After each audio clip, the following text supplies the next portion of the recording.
our imagination needs to be deployed at scales that are often systemic, that are often ecosystem related, and that we cannot think about the object without context. This is driven really by a couple of realities. One is the recognition that the planet as we know it cannot continue to endure without a sense of systemic thinking in terms of design. But it also means that there's opportunities by looking at this much broader scale to say, how can we apply architectural logic to discussions around forest economy, environmental management, energy production, ecology, and job creation. My particular intersection has been with climate smart forest economies. And the argument there is to say that we need to reimagine how we construct our cities. Our cities to date are largely built on the back of the early 1920s, this idea of concrete and steel urbanism, if you will. We need to reimagine the ecology of architecture, the ecology of cities. So my particular focal point is really on what we call bio-based construction. So how can we use natural materials to replace the sort of carbon-heavy methods that we've had for the last 100 years and reimagine cities for the next 100 years. So one is that the ability to recover degraded landscapes by planting trees where there's been high degrees of deforestation. Two, to recognize that communities that sometimes reside in these forest environments can actually generate revenue from these new economies. And thirdly, it's to reimagine how humans can be connected to nature in the way that we have been for thousands of years. Critical for us as a practice, as a process, and how we approach all projects really is not just looking at the environmental impacts of how we live our lives, but the socio-economic as well. So the exhibition Breaking Ground really worked across 5 key themes that looked at net zero homes, what do we mean by that, retrofit, which has become a huge challenge, particularly in the UK at the moment. We spoke earlier about our extractive methods and the fact that as an industry we're so used to, or we're getting better and better at addressing operational energy, but embodied carbon really has become the big shift, the big drive, and therefore how we look at more bio-based materials to ensure that we are making the right decisions when it comes to aspects like retrofit. Another theme was city shaping. As a practice, we look really not just at, like I say, the environmental impacts, but city shaping affects so many of us on different scales.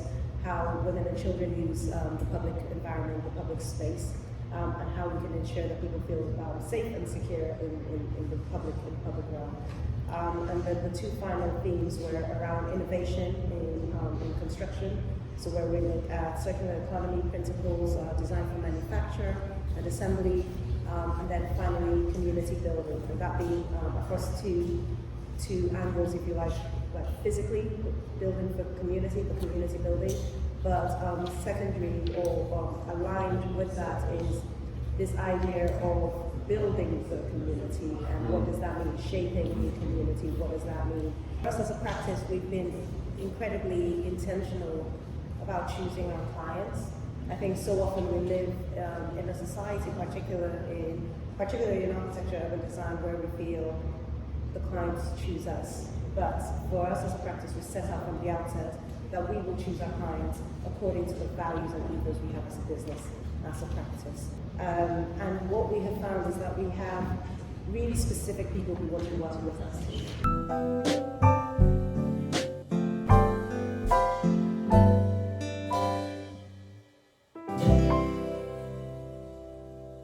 The sub-theme of decarbonization and decolonization was incredibly important because to think about it in a way that we did not have to present a physical building, which is what we're so used to doing as architects.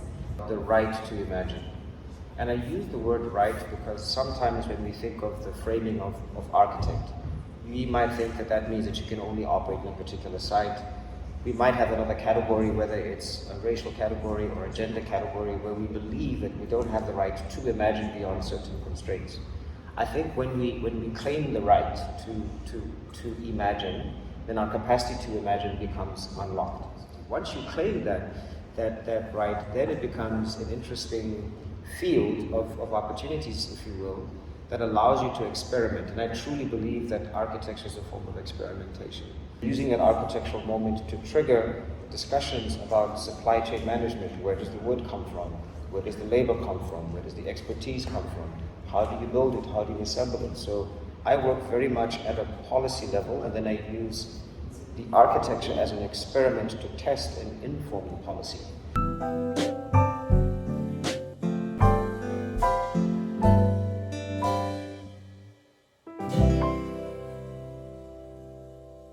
The Congo Basin at present is going to double in population by the year 2050.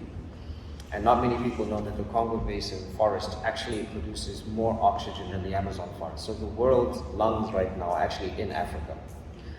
But the Congo forest is also a complex mosaic of urbanism, of activity, and so on. 2 of the largest cities by the year 2100 will be in that part of the world. I think Lagos will be at 100 million, the next city will be Kinshasa. So I was really intrigued by how do we balance this tension between a place that's going to double in population, which has a huge implication for how much building form we need, housing, schools, etc.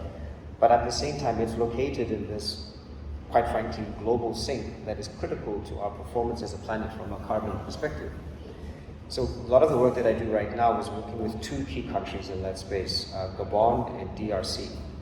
Gabon is one of the most highly forested countries in the world, 88% forest cover, contributes significantly from an ecosystem services perspective.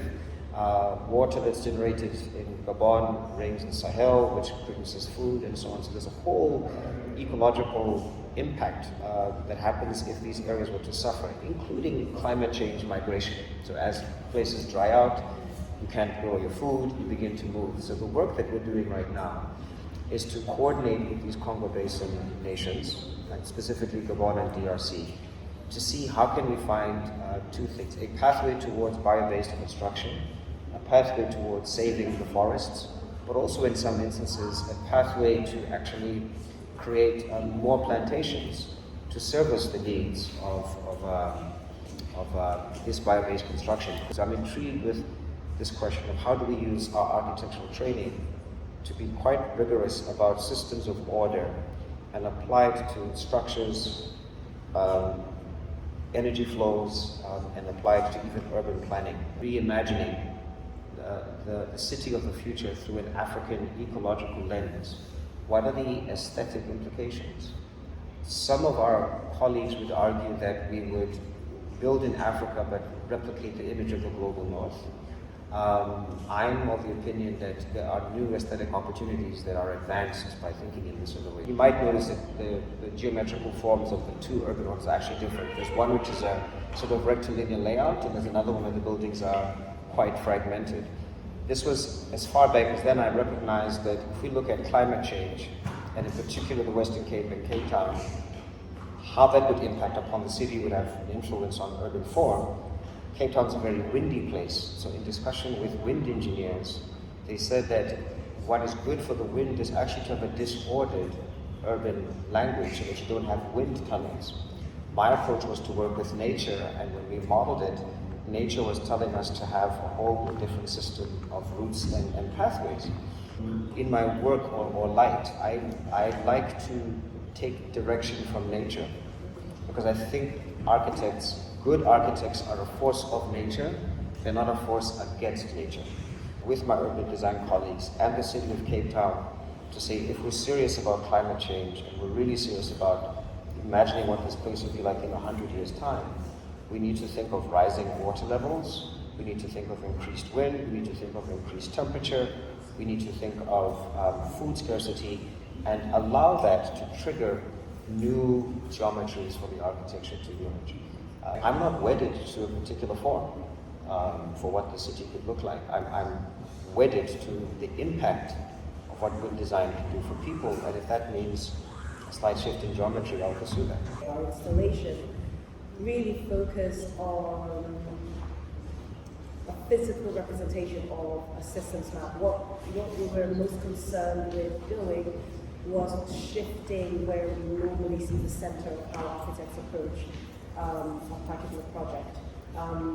This is an image of the Domino's Club, of people playing dominoes in the Domino's Club, and it's a project that we won through competition from London Council.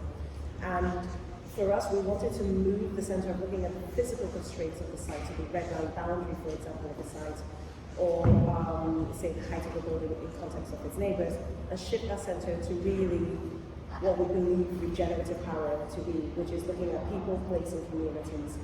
For us here, the people were both the Domino's Club and the Bricks and Soup Kitchen, both of which have a huge impact on the local economy.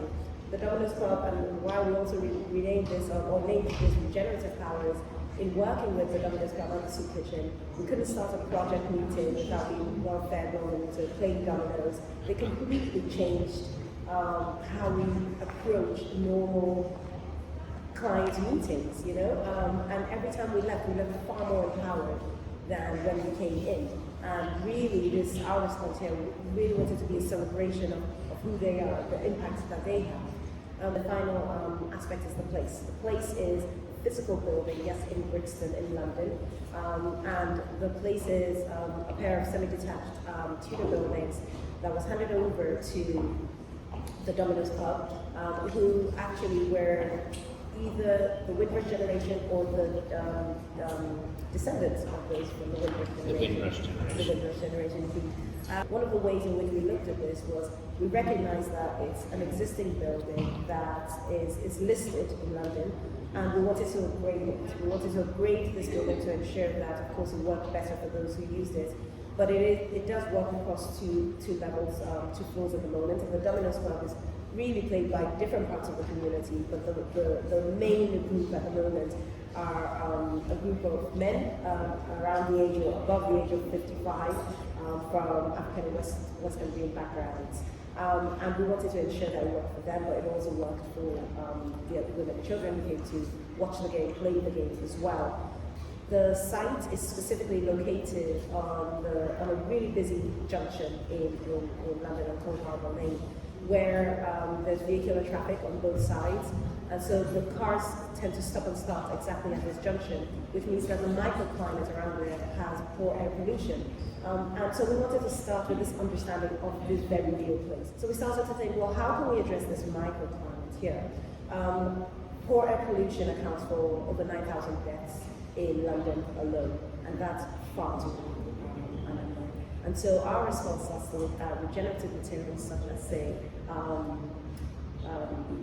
moss walls that allow part of the architecture to be able to clean up the air, to purify the air, but also acts as a way of educating the users about their buildings and health and well-being, and how actually many of the people here who would have respiratory challenges can be affected by an architecture that's responsive to the very real microclimate. Empathy is an important characteristic of the good architect or the good designer. And, empathy means situating yourself in a particular landscape, in a given time, thinking of those communities and working in such a way that you can imbue and add value to the experience or the environment. When I think of buildings, I hope and I imagine that they will have an impact beyond my lifetime, that they can anticipate and give clues to other architects to develop, and in some way that puts one in a position of humility, because ultimately you'll never really realize the full benefit of your portfolio if you've done good work. In fact, it's future generations who will benefit from your work. Our knowledge is not fixed. I mean, we have a certain toolkit that we are lucky to get over 6 or 7 years, depending on your duration of study. But after that, there's a continual process of increasing your knowledge base and consistently having empathy for the people who will be, in some instances, beneficiaries or victims of your architecture. We believe our role, really sits in a point along a continuum. And this is why it's important to understand the history before we design. But we very much expect that as we move forward, the inhabitants of a building, policy work, of an idea, take that on. And this idea of timelessness, take that on, adapt it, recreate it, body it, and then move on. And that's that. We're not precious about that. And I think great architecture means that we're not too precious about that, and we should allow space for others to come in and do more good space. Fundamentally, great architecture allows you to adapt a building, and it's not that hard to adapt. It's able to be a regenerative adaptation rather than extractive in the way that we're so used to now addressing architectural urban design. But the future has to be far more regenerative than it is today.